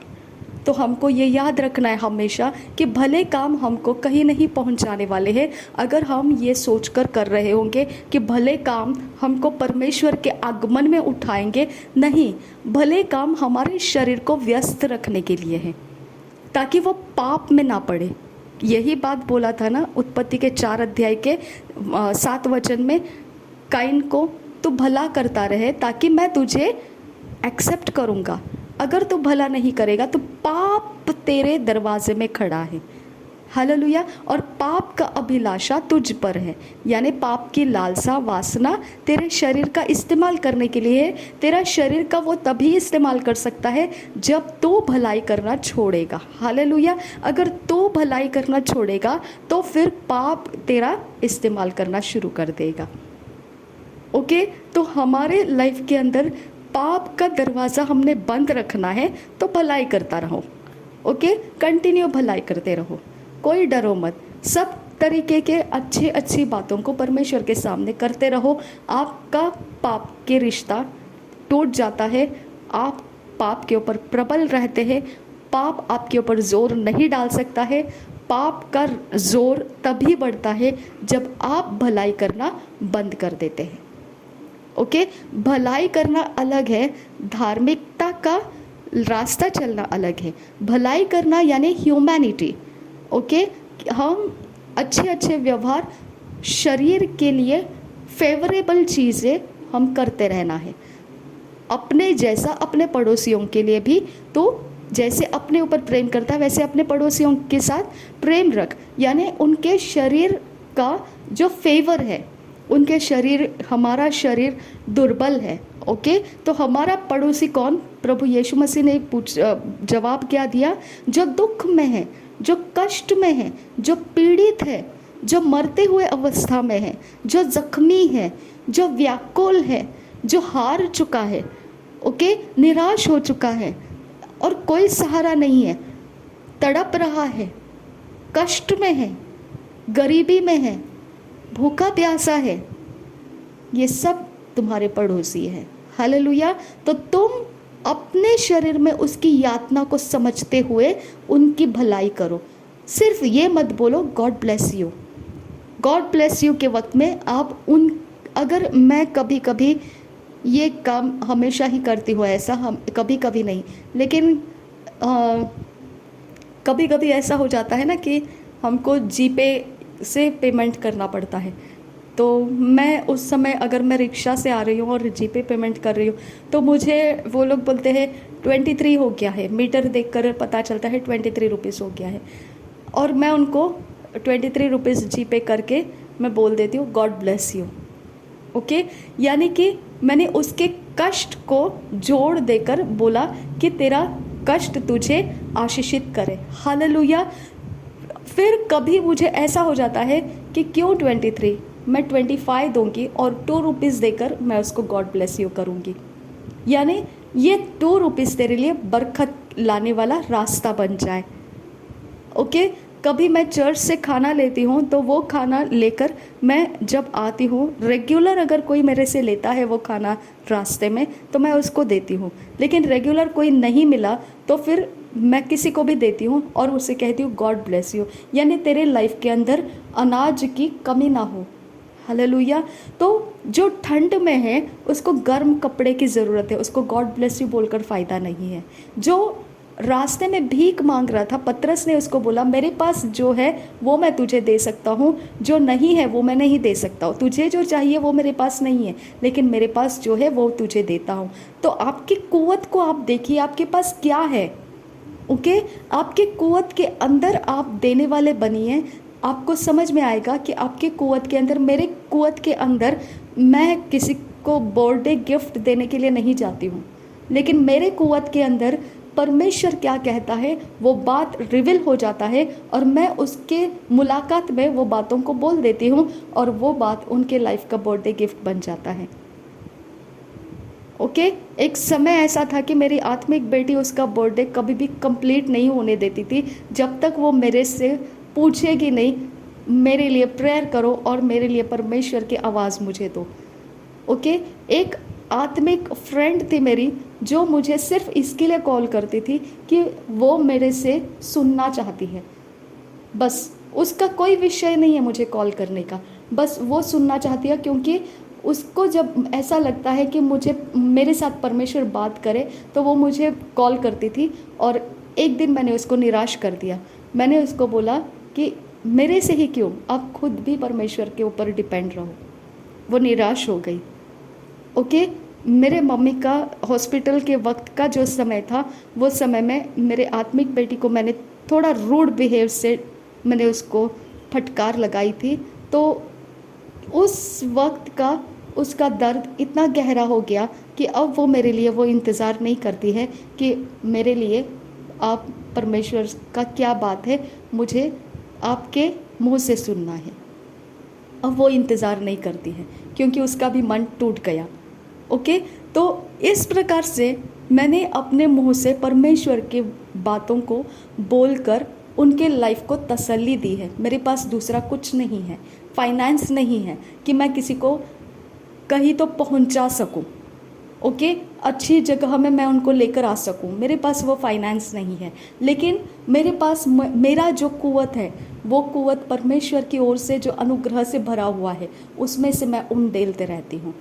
तो भले काम करना, आपका प्राण व्यस्त रहता है, आपका शरीर व्यस्त रहता है, भले काम करने वालों के ऊपर पाप का आत्मा कभी भी प्रबल नहीं हो सकता है। पाप का आत्मा भले काम छुड़वाने के लिए आपको सता सकता है। हालेलुया। भले काम को छुड़वाने के लिए आपको सता सकता है। धार्मिकता के काम अलग हैं। धार्मिकता के काम याजक का काम है, ओके। जो परमेश्वर ने हमको याजक के घराने के, हमको रॉयल प्रीस्टहुड के घराने के हमको बोला है, ओके। तो याजक का काम है प्रार्थना करना, लोगों के प्रार्थना के रिक्वेस्ट को परमेश्वर के सामने उठाना, प्रोफेसाई करना, वचन को बांटना, इवेंजलिज्म करना, पवित्र बाइबल रीडिंग हमारे अपने पर्सनल लाइफ में सीखना, स्टडी करना, रेगुलर बाइबल रीडिंग करना, उपवास करना, अपने खुद के आत्मिक डेवलपमेंट के लिए प्रार्थना करना, ये सारी धार्मिकता की बातें हैं। तो धर्म की बातें हम करते हैं, यानी हमारे प्राण को धर्म का रास्ता चलना ज़रूरी है, भलाई का रास्ता करना भी ज़रूरी है। हमारा प्राण धर्म और भलाई के साथ बना रहता है, तो हमारे गले का हार है वो, हमारा ऑर्नामेंट्स है वो, ओके। तो इसके लिए परमेश्वर का वचन हमको धर्म के काम करने वालों को क्या आशीष देता है, ये सब हम पढ़ेंगे, तो हमारे लिए वो सारे आशीष है। भलाई करने वालों के लिए परमेश्वर क्या आशीष करता है वो सब देखेंगे, तो वो हमारे लिए ब्लेसिंग्स है। तो ये ब्लेसिंग्स हमको मटेरियल लाइफ के लिए होता है। प्राण हमारी मेहनत किया है, हमारे शरीर के द्वारा उस मेहनत को मैनिफेस्ट किया है, एस्टैब्लिश किया है, तो अब हम एक्सपेक्ट कर सकते हैं, हम विश्वास कर सकते हैं, हमारे शरीर के ऊपर बहुत अच्छी अच्छी बातें परमेश्वर उंडेलता रहेगा। ये एक्सपेक्टेशन करना जायज़ है, क्योंकि परमेश्वर ने क्या बोला है, जो मुझसे कुछ चाहता है उसने मुझ पर विश्वास करना है कि मैं हूँ। हालेलुया। जो मुझसे कुछ चाहता है उसने विश्वास करना है कि मैं हूँ। तो आप जब परमेश्वर को भले काम करने के बाद में पवित्र वचन में जाकर देखते हैं कि भले काम करने के बाद में परमेश्वर भलाई के बदला क्या देता है, धर्म के काम करने के बाद में धार्मिकता का बदला परमेश्वर क्या देता है, ओके। तो हमारे लिए वो बदला परमेश्वर से एक्सपेक्ट करना जायज़ है। इस तरह से आपके प्राण और शरीर को आप व्यस्त रखोगे तो शैतान का यही दो चीज़ों के ऊपर फटका लगता है। वो यही करता है कि आपका प्राण और आपका शरीर भलाई से हटे और धार्मिकता के कामों से हटे, ताकि आपके ऊपर वो फिजिकल मटेरियलिस्टिक फेवर परमेश्वर का ना आए, जो आपके भलाई करने से आता है, जो आपके धार्मिकता के काम करने से आता है। अब आप अगर इसको शैतान के सताव को देखकर अगर आप धार्मिकता के काम और भलाई के काम करना छोड़ दोगे, तो आपको यहाँ समझ में आ जाएगा कि पाप के लिए आपका दरवाज़ा खुल चुका है, ओके। ये थियोरिटिकली जैसा लिखा गया वैसा प्रैक्टिकली स्पिरिचुअल नहीं, ये प्रैक्टिकल में है, वास्तविक में ऐसा है। जब भलाई करना आप छोड़ दोगे तो आपके लिए पाप का दरवाज़ा खुल जाता है, ओके। तो आप ये बात को ध्यान रखना है। इस प्रकार से अगर पाप का दरवाज़ा खुला है और आपका शरीर उपद्रव में पड़ गया है, आप कोई ऐसे उपद्रवी बन गए हैं या ऐसा कुछ तो परेशानी में फंस गए हैं जो आप समझते हैं, आपका आत्मा बता रहा है ऐसा तो तेरे साथ नहीं होना चाहिए था, लेकिन ऐसा क्यों हो गया, ओके। अगर आपका आत्मा सवाल कर रहा है आपसे, तो आपको समझ जाना चाहिए कि आपका पाप का दरवाज़ा इस्तेमाल किया गया है। आपने कहीं तो भलाई करना छोड़ा और वहाँ से पाप का एंट्री हो गया। हालेलुया। फिर आपको क्या करना है, परमेश्वर से माफ़ी मांग लेना है। परमेश्वर बोलता है तेरे लिए दया का आसन पर मैं बैठा हूँ, प्रभु यीशु के लहू के कारण हियाव के साथ आ जाओ। ओके, हियाव के साथ बिना डरे आ जाओ। तुमने पाप का दरवाज़ा कौन सा खोल कर रखा? भलाई करना छोड़ा और धर्म के काम छोड़ा।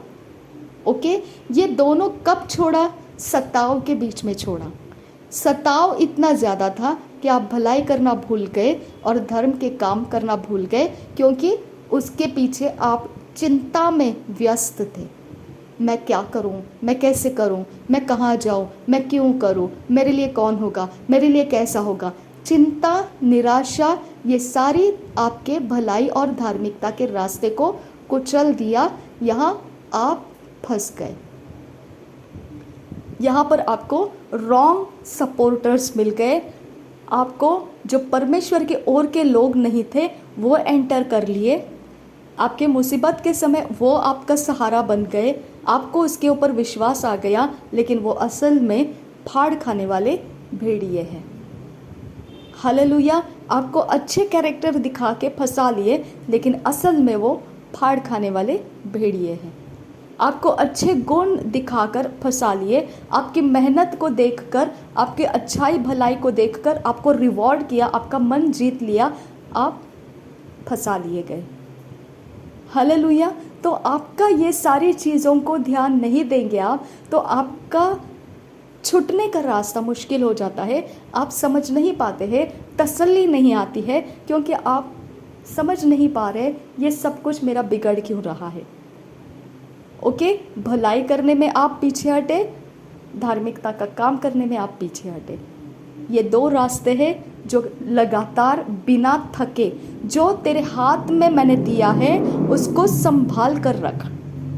जो तेरे हाथ में मैंने दिया है उसको संभाल कर रख। मेरे आने तक संभाल कर रख, थामे रहे उसको। ओके, उसने हमको वरदान दिए हैं, उसने हमारे जीवन के अंदर भलाई करने के स्किल्स दिए हैं, टैलेंट्स दिए हैं, हमको धार्मिकता के काम करने का हमको तैयार करके पवित्र आत्मा हमारी सहायता के लिए दिया है, सब कुछ दिया है, और फिर हम नहीं कर रहे हैं, तो हमारे लिए वही बात है कि हमने ये काम छोड़ने की वजह से पाप का आत्मा प्रबल हो गया। ओके, तो अब हमारे साथ परमेश्वर का विश्वास योग्यता मौजूद है। हमने परमेश्वर को बोलना है कि मैंने पाप किया, मेरे जीवन में परमेश्वर ये प्रबलता जो पाप का है उसको तोड़, ताकि मैं परमेश्वर पिता तेरे सामने नम्र रहूं और तेरे रास्ते से चलकर मैं पाप से आज़ाद होकर तेरी डेस्टिनी में चलना स्टार्ट करूं। ओके, जब पाप एंटर करता है आपका डेस्टिनी भी चेंज हो जाता है। ओके, आपको जहाँ पहुँचना है आप वहाँ नहीं पहुँचते हैं, आप कहीं ऐसे जगह में जाकर लैंड हो जाते हैं जो आपको, और जैसा बोलते हैं ना, ऊपर से पेड़ से गिरा और खाई में जाकर अटका, ऐसा कुछ बोलते हैं ना, उस तरह से हो जाता है कि एक तरफ से आप छूट जाते हैं, दूसरी तरफ से दूसरी मुसीबत में जाकर फंस जाते हैं। ओके, और वो डेस्टिनी फिर ऐसे ही बिगड़ता जाता है। यही मेरी गवाही है। ओके, एक तरफ से छूट गई, दूसरी तरफ में जाके फंस गई, दूसरी तरफ से छूट गई, तीसरी तरफ में जाकर फंस गई। मेरा ये गवाही था। ओके, मेरे प्रभु में आने के पहले का जीवन मेरा इस तरह से, जन्म मेरा कैसे हो गया, उसके पहले मेरा कंसेप्शन के वक्त में क्या हो गया था, मेरे मम्मी पापा के मैरिज लाइफ कैसे हुआ, उनके पहले के पीढ़ियाँ कैसे थी। जब मैंने ये सारी स्टडी करने के बाद मुझे सुकून तो आया कि मेरा जनरेशन प्रभु यीशु मसीह को जानता हुआ आगे बढ़ा है, और कोई ऐसे व्यवहार मुझे हाथ नहीं लगे जो बहुत डरावने हो, ऐसा कुछ नहीं हुआ। लेकिन जो मालूम पड़ा मुझे, तो मैंने अपने आप को समझ लिया कि ये जो है परेशानी मेरे पास कहाँ से आ रही है। हालेलुया। तो अब इस बात की तसल्ली जब आपको चाहिए कि आपका छुटकारा होगा या नहीं, तो आपको समझ में आना चाहिए ये पाप का एंट्री कहाँ से होता है, और ये पाप का एंट्री आपको किस प्रकार से दबा रहा है, आपका हिम्मत क्यों तोड़ रहा है, आपको क्यों विश्वास हो रहा है कि आप छुटकारा नहीं पाएंगे। ओके, आपको क्यों विश्वास हो रहा है कि आपका रास्ता सही नहीं हो पाएगा, आपके मैरिड लाइफ सही नहीं हो पाएंगे। आपको क्यों विश्वास है कि आपको जो ब्लेसिंग्स आपके शरीर के लिए चाहिए वो नहीं मिल सकती है? आपको ऐसा क्यों विश्वास होता है? क्योंकि आप परमेश्वर के भलाई और धार्मिकता को नहीं समझ रहे हैं। इसके लिए आप व्याकुल हो जाते हैं। इसके लिए प्रभु यीशु मसीह ने क्या बोला? मत डर, मैंने संसार को जीत लिया है। तो व्याकुल मत हो, कुछ समय के लिए तो थोड़ा धीरज रख। देख, मैं तेरे शत्रुओं को तेरे पैरों की चौकी बनाकर रख दूंगा। हालेलुया। तेरे पैरों के नीचे लाकर तेरे पैरों के नीचे चौकी बनाकर रखूंगा। तब तक के लिए तो धीरज रख। यानी परमेश्वर फाइट करता है। हालेलुया। उसने आपको पाप के हाथ में नहीं छोड़ा। प्रभु में आने के पहले का लाइफ मेरा जो था, मैंने वो आपको बताया किस तरह से पाप में मेरा जीवन था। ओके, एक जगह से पाप से आज़ाद होते हैं, दूसरी जगह में फंसते हैं, दूसरे से आज़ाद होते तीसरी जगह में, तीसरे से आज़ाद होते चौथी जगह में फंस जाते हैं। आपका ये सिलसिला कंटिन्यू चलता है। आप वहाँ तक चलते हुए आते हैं जहाँ पर आपका परमेश्वर के साथ मुलाकात नहीं हो जाता है, उद्धार नहीं हो जाता है। ओके, तो आप मेरी पिछली गवाहियों को सुनेंगे तो आपको बहुत कुछ उसमें से पता चल जाएगा, कैसे शैतान ने मेरे लाइफ का बखेड़ा बनाकर रखा था और किस प्रकार से मेरा आत्मा प्रभु यीशु मसीह को जानते हुए, जो अंदरूनी मन से जानता हुआ, ओके, उद्धार पाया हुआ नहीं, अंदरूनी मन से जानता हुआ, जो प्रभु यीशु मसीह को कन्फेस करता था। ओके, लेकिन आइडल्स भी हमारे लाइफ में थे।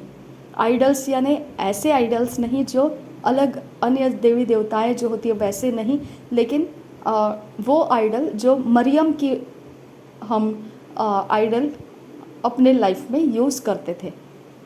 ओके, वो एक रास्ता तो कम से कम मेरे लाइफ में इतना नहीं आया, मेरे भाई के लाइफ में भी इतना नहीं आया, लेकिन मेरे मम्मी के लाइफ में बहुत गहरा था वो आइडल। इतना गहरा था कि अगर उसके संकट में अगर मैंने परमेश्वर को उसके नज़दीक नहीं लाकर रखा तो वो कभी कभी ऐसे नींद में भी उस आइडल के जप करती थी। ओके, मरियम के वो जप करने वाले सेंटेंसेस होते थे, वो जप करती थी, तो मैं उसको जगा देती थी। यानी उसके सोल के अंदर, उसके प्राण के अंदर वो आइडल इतना गहरा था, इतना ठोक ठोक कर उसको अंदर बिठाया गया था कि वो लास्ट मोमेंट में जब उसको मैंने इमरजेंसी में हॉस्पिटल में लेकर गई, उसका ब्रीदिंग स्टॉप हो रहा था, इमरजेंसी में एम्बुलेंस बुलाकर मैंने उसको दौड़ाया था, लेकिन वो समय कम्प्लीटली स्टॉप होने का चांसेस में ही था, तो वो ज़्यादा समय नहीं रुकी। प्रभु को धन्यवाद उसके लिए, क्योंकि वो समय ऐसा था, उसके जस्ट वो ब्रीदिंग स्टॉप होने के कुछ समय के पहले, एक या 2 दिन पहले, ओके, उन्होंने ऐसा किया था कि वो आइडल का जपना स्टार्ट कर दिया था और मैंने उनको होश में लाया। मैंने बोला, मम्मी आप प्रभु में हो, आप ये सब नहीं बोलना है, आप मेरे साथ प्रार्थना करो। और मैंने उनको पकड़ के मुंह से बुलवाया, फिर उन्होंने होश में आ गए वो, और फिर बाद में उन्होंने खुद मेरे से प्रभु भोज मांगा था, जो मैंने अपलोड किया है मेरे मम्मी के साथ, मेरा आखिरी प्रभु भोज, क्योंकि हम दोनों इकट्ठे प्रभु भोज लेते थे। वो कलसिया में भी लेते थे और मैं अपने साथ भी उसके साथ कलसिया जैसे ही प्रभु का भोज हम दोनों एकत्रित लेते थे, क्योंकि मुझे उसका ज्ञान था कि हम एक मन होना है, तो प्रभु भोज हमको एक मन करता है। ओके, तो इस तरह से हमारे लाइफ के अंदर वो आइडल था, वो आइडल का असर था, लेकिन मेरे लाइफ में और मेरे भाई के अंदर नहीं था। अगर आप देखोगे तो ये सारे पीढ़ियों के अंदर की बातें हमारे लाइफ के अंदर जब आती है तो हम किस तरह से कैसे कैसे हमारे लाइफ का दौर चलने लगता है, वो गवाही A to Z मैं आपको बताऊंगी। मेरे प्रभु में आने तक का वो लाइफ, वो सेपरेटेड लाइफ जो आइडल्स के कारण मेरे लाइफ के अंदर गंदगी आई। ओके, वो आइडल एक ही था मरियम का, लेकिन वो मेरे लाइफ में काम नहीं किया, क्योंकि मैंने उसको यूज़ नहीं किया। मेरे पापा प्रोटेस्टेंट थे, सिर्फ मैरिज के लिए उनको वो रोमन कैथलिक होना पड़ा, क्योंकि मेरे अंकल्स जो मेरे मम्मी के भाई थे, उन्होंने ये उनसे करवा लिया था, क्योंकि उन्होंने बोला हमारी एक ही बहन है, हमारे कोई माता पिता नहीं है, हम अपने रिलेटिव्स के सहारे जीते हैं। अगर आप हमारे बेटी को दूसरी जगह कहीं लेकर जाते हैं आते हैं, हमको पता नहीं है, तो इसके लिए आपको हमारे रोमन कैथलिक में आना पड़ेगा और हमारे साथ ही रहना पड़ेगा, क्योंकि यहाँ नज़दीक ही आपको घर लेकर रहना पड़ेगा, क्योंकि अगर आप उनके साथ कुछ भी बुरा करते हैं तो हम वहाँ तक दौड़ नहीं पाएंगे। तो मम्मी की सिक्योरिटी के लिए उनको रोमन कैथलिक बनना पड़ा, और मम्मी के सिक्योरिटी के लिए मेरे मामा लोगों के साथ उनका घर भी यहीं पे हमारे मामा लोगों के आसपास में ही तैयार कर लिया गया। अभी भी हम इकट्ठे ही हैं, मतलब आसपास ही है। ओके, तो इस तरह से मेरे पापा प्रोटेस्टेंट पे होने की वजह से फिर भी मेरे मम्मी को उन्होंने समझाया, मेरे मम्मी ने वो बात को समझा। उन्होंने बोला मेरे बच्चों के अंदर ये आइडल का टीचिंग नहीं डालना। तो उन्होंने हमारे अंदर, मेरे मम्मी ने हमारे अंदर वो आइडल का टीचिंग नहीं डाला। वो आइडल का और हमारा कोई रिश्ता नहीं रखा, मेरा कोई अटैचमेंट नहीं था, मेरे भाई का भी कोई अटैचमेंट नहीं था उस आइडल से। ओके, तो हम आसानी से डिस्कनेक्टेड रह पाए मेरे पापा की वजह से। ओके, तो अब तो यहाँ पर आ गया बात कि ये आइडल्स कौन से थे फिर जो मुझे सताए, वो क्या आइडल्स थे, है ना। तो ये सारी चीज़ें मेरे मेंटर के साथ में मैंने शेयर किया। वो आइडल्स मेरे साथ नहीं थे, मैं उसकी भक्ति नहीं करती थी, लेकिन मेरा उनके साथ का कांटेक्ट कैसे आया। ओके, वो आइडल मेरे पीछे कैसे पड़ गए हालेलुया। ओके, वो आइडल का मेरा रिश्ता कैसे बन गया। ओके, मैं उसको नहीं जानती हूँ, वो मुझे कैसे जानने लगे, उनके पास मेरा क्या गया कि ऐसा वो मेरे पीछे लग गए। ओके, वो कहानी, वो स्टोरी, वो परमेश्वर की गवाही है जो मैं आप लोगों के साथ शेयर करूँगी, और आपको पता चलेगा कि ये गवाही सुनने के बाद आपको समझ में आएगा हम इतने ट्रांसपेरेंट है परमेश्वर के सामने कि हमारा कुछ भी अपना खुद का नहीं है, हमारा कुछ भी नहीं है खुद का। ओके, कि हम अपने लिए कुछ संभाल कर रखें, हमारा कुछ भी नहीं है, ना कोई ऐश्वर्य हमारा है और ना कुछ हमारे जीवन का कोई पर्सनल ऐसा सीक्रेट हमारा है, कुछ भी नहीं है। ओके, क्योंकि शरीर नाश के लिए है, शरीर के उपद्रव भी नाश होने वाले हैं, शरीर के भले काम भी नाश होने वाले हैं। ओके, शरीर को मैनिफेस्ट करने वाला प्राण जो है वो जिम्मेदारी से परमेश्वर के सामने, न्याय के आसन के सामने खड़ा होने वाला है। उस प्राण का हर चीज़, हर बात परमेश्वर के सामने खोला जाएगा, कुछ भी ऐसा नहीं है जो छुपा के रखा जाएगा। ओके, इसके लिए आज आपको गवाही देना बहुत ज़रूरी है, क्योंकि आज के वक्त में, आज के समय के अंदर पाप इतना बढ़ गया है कि कोई भी उस पाप को पाप नहीं कहना चाहता है, वो सोशल लाइफ कहना चाहता है उसको। ओके, इसकी वजह से मैंने इतना करीब एक छोटी बच्ची को ले लिया था, क्योंकि मैंने सोचा था कि ये जवान उम्र है, परमेश्वर इसके साथ है और ये ज़रूर परमेश्वर के राज्य के लिए कुछ ना कुछ तो बोल्ड और ब्यूटीफुल करेगी। ओके, तो मैंने उसको एनकरेज किया, प्रभु में बढ़ाने की शुरुआत की, और उसी समय जो बोलते हैं ना, भेड़िया भेड़ के खाल में आकर उन फैमिली के मेंबर्स को मेरे से कटवा दिया, उसका रास्ता अलग कर दिया, मेरा रास्ता अलग कर दिया, और ऐसा काट मारा उसने कि वो दोबारा मेरा लाइफ के अंदर नहीं आ पाई, और मैं दोबारा उसको अपने लाइफ के अंदर एंटर करने नहीं दे रही हूँ, क्योंकि अब वो उस भेड़िए के साथ है। हालेलुया, क्योंकि उसने उस भेड़िए का सुना। अगर वो भेड़िए के सुन सकती है तो बाद में आकर उसी भेड़िए की आवाज़ को वो मुझे सुनाएगी और मेरे लाइफ के अंदर खराबी डाल देगी, है ना। इसकी वजह से मैंने उसको डिसकंटिन्यू कर दिया। अब वो तड़पती है, तरसती है, गलत समझती है या अच्छा समझती है, या अच्छा हो गया हम डिस्कनेक्टेड हो गए, उसका क्या ख्याल है इसके बारे में मुझे नहीं पता है, लेकिन मैं उसको समझ गई कि इस तरह से लोग फंस जाते हैं, वो समझ नहीं पाते हैं, उनको लगता है ये सोशल लाइफ है। ओके, ये सोशल लाइफ नहीं है। आपके बदन के ऊपर आप कपड़े पहनते हो, वो सोशल लाइफ नहीं है। ओके, आप 5वें दिन, पंचमी के दिन में आप देखो सब जगह पे आपको टाइट ड्रेसेस देखने को मिलेंगे, आधे कपड़े डाले हुए लोग मिलेंगे। वेडनेसडे के दिन में आपको वैसे मिलेंगे। ये क्यों ऐसा है? ये गर्ल्स इस तरह से क्यों है? क्यों ऐसा है? ओके, शरीर को इतना क्यों वो लोग जवान बच्चे इतना, या इतना ही नहीं, मैरिड लाइफ वुमेन जो है वो लोग भी इतना शरीर को ऐसा क्यों रखते हैं कि एक्सपोज्ड रहे? क्यों? कभी आपने सोचा है क्या इस बारे में? ओके, वो यही तो बात है, हम नहीं समझ पाते हैं कि हम सोशल लाइफ नहीं जी रहे, हम मसीह में हैं। ओके, हमारा लाइफ मसीह के अंदर है, हमारा बॉडी पवित्र यीशु मसीह के लिए हमने पानी में डुबकी लगाकर बपतिस्मा लेते हुए धो दिया है, हर उस लालसाओं में से धो दिया है। फिर आपको ये लालसा कहाँ से आ जाती है कि आपके शरीर के ऊपर ऐसे कपड़े पहने आप जो इस तरह से हैं, ओके, जो शरीर को खोल कर रखते हैं। हालेलुया। आपको पता है शरीर को क्यों प्रभु यीशु परमेश्वर ने ढपा? क्यों ढपा परमेश्वर ने? क्योंकि वाइब्रेशंस रिलीज होते हैं, एक्सपोज्ड बॉडी के ऊपर से वाइब्रेशन रिलीज होते हैं, स्टोरिंग्स पैशंस रिलीज होते हैं। ओके, हमारे अंदर के स्टिमुलेशंस होते हैं, हमारे शरीर को उत्तेजित किया जाता है, हमारे सोच को डाइवर्ट किया जाता है, हमारे सोच को डायरेक्शंस मिलता है, क्या क्या नहीं होता है।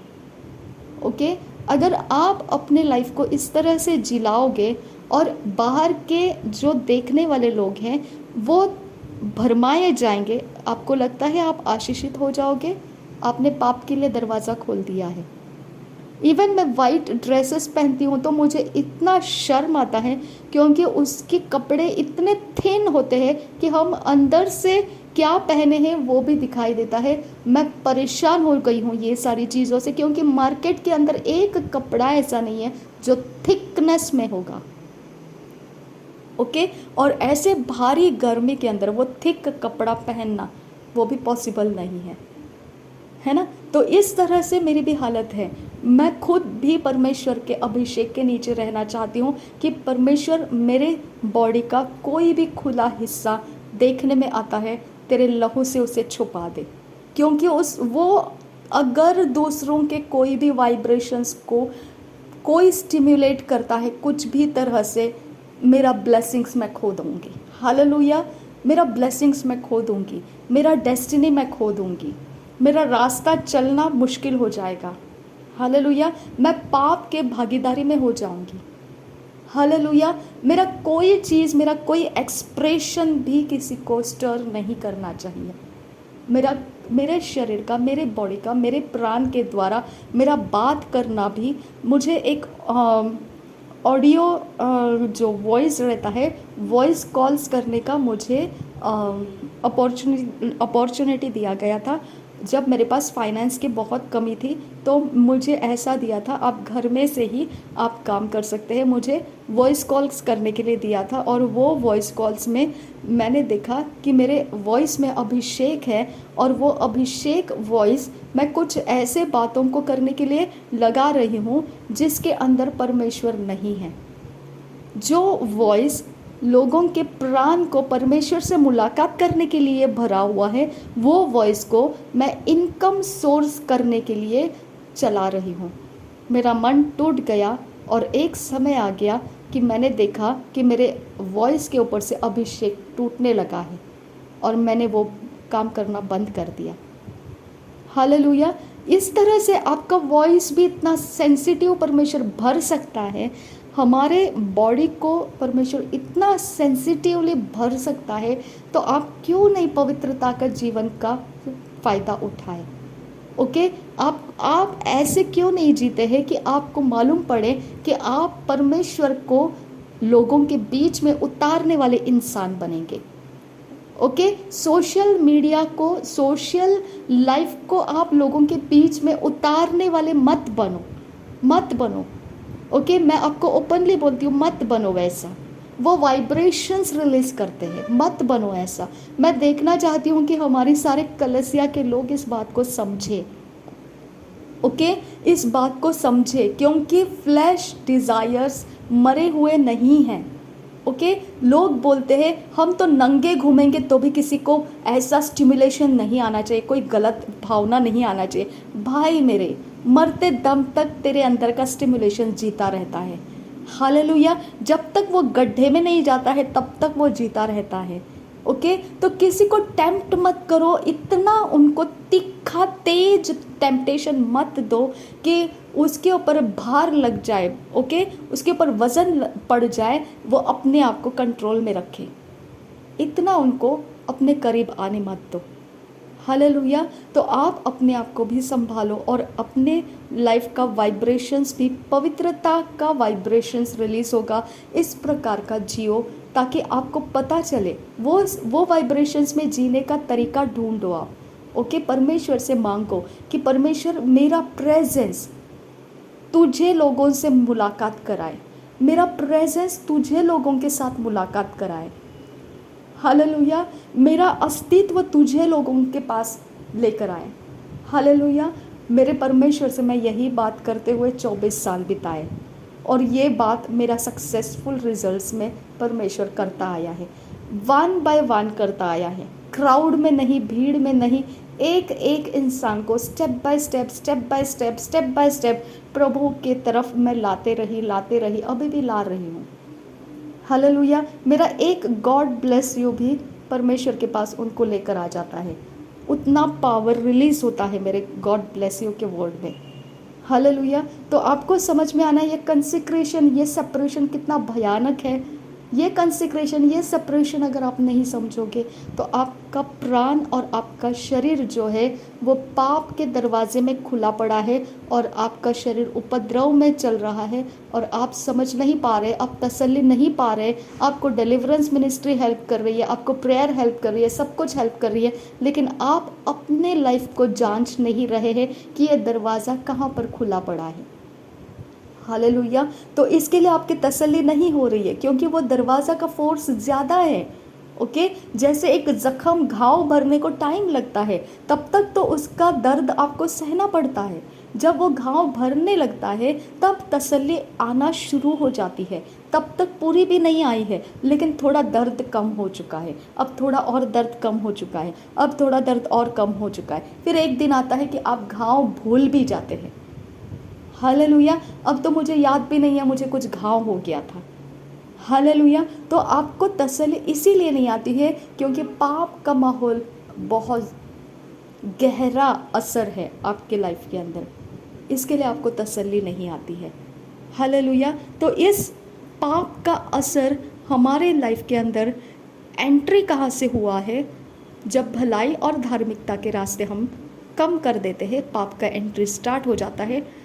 हमारे प्रभु में आने के पहले का पाप का एंट्री किया हुआ रास्ता मैं कैसे चली, वो जो मेरे मेंटर के साथ मैंने सिर्फ शेयर किया था वो मैं आप लोगों के साथ शेयर करूँगी, क्योंकि मैं चाहती हूँ कि आप समझे कि ये सोशल लाइफ नहीं है, ये भयानक पाप का गड्ढा है जो आप गलतफहमी में रहोगे कि मैं तो प्रभु में हूँ और मैं ऐसे हूँ तो क्या प्रॉब्लम है। No my dear sister, no my dear brother, okay, आप प्रभु में हैं, सिर्फ आपका आत्मा, आपका प्राण और आपका शरीर अभी भी इस दुनियादारी के अंदर है।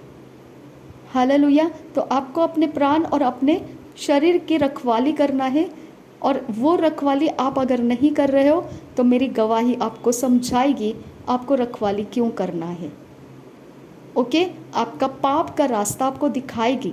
जो मेरा लाइफ था वो जब मैं आपको शेयर करूँगी आपको समझ में आ जाएगा कि पाप का रास्ता जन्म के साथ कैसे मैनिफेस्ट करता हुआ प्रभु में आने तक कैसा मेरे लाइफ का हालत कर दिया था।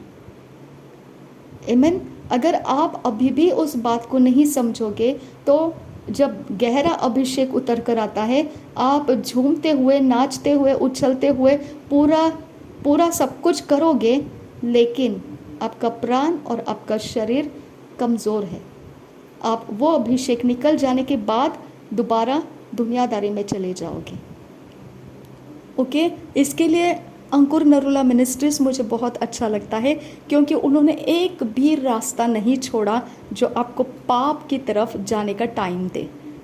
ओके, सुबह मॉर्निंग वर्शिप, रात को 8 बजे का प्रेयर, फिर सुबह मॉर्निंग वर्शिप, फिर रात को 8 बजे का प्रेयर, फिर मॉर्निंग वर्शिप। अनुग्रह टीवी 24 आवर्स लगा के रखा है, लाइव चैनल डाल के रखा है। सारे वर्शिप के सारे वीडियोस लाइव किए हुए, संडे के, थर्सडे के, ऑनलाइन के यूट्यूब पर डालकर रखे गए। आपके पास इतना भंडार खोल कर रखा है कि आपको पाप की तरफ रास्ते जाने के लिए चांस नहीं रखा है। ओके, आपको व्यस्त कर दिया है उन्होंने उपवास के अंदर। 365 डेज का उपवास मजाक नहीं है। ओके, वो प्रार्थना उस उपवास के अंदर किया गया ये धार्मिकता का काम, ओ माय गॉड। ओके, अगर वो बोलेंगे ना भूकंप हो जाए तो भी हो जाएगा। ओके, क्योंकि मुझे एक दिन का उपवास का प्रार्थना का असर पता है। 365 डेज जिसने प्रार्थना किया हो, चाहे उपवास करे या ना करे, लेकिन उतना कंपलसरी कमिटमेंट में उन्होंने किया है, वो सिर्फ बोले तो हो जाएगा। हालेलुया, क्योंकि परमेश्वर वो कंसिक्रेशन, आपका प्राण और आपके शरीर का कुवत आपने बनाया, आपको वैसा ही उंडेल देता है पावर को। हालेलुया, उन्होंने कुवत कर दिया अपने अंदर, वो कुवत को जगह बना दिया अपने अंदर। अब सोचिए, उनको अटेंड करने वाले जो लोग थे, 365 डेज लगातार जो प्रेयर में रहे, उनका कुवत कितना बढ़ गया होगा। अब वो पावरफुल हो गए तो आप उनके सामने क्या रहेंगे? सोशल लाइफ में होकर आप क्या रहेंगे उनके सामने? हालेलुया, आपको अपने ऊपर ध्यान देना है। आपको परमेश्वर सहायता करेगा। जब मैं अपनी गवाही को अपलोड करूंगी, आप उसे सुनना। मैं चाहती हूँ कि वो गवाही मैं मसीही जो वॉरफेयर प्रेयर्स का चैनल है मेरा, उसमें आप जाकर देखना है, क्योंकि ये चैनल के लिए वो गवाही नहीं है। मैंने उस चैनल में वो लोगों के लिए प्रार्थना किया है जिन लोगों ने मुझे बोला है शरीर के भोग करने वाले आत्माओं से हमको पीड़ाएं मिल रही है, हम क्या करें इसके बारे में। ओके, तो उनके प्रॉब्लम सॉल्व करने के लिए मैंने वहाँ पर जो प्रेयर अपलोड की है, तो वो गवाही उनको हेल्प करेगी। ओके, तो वो गवाही को आप वहाँ से ही सुन सकते हैं।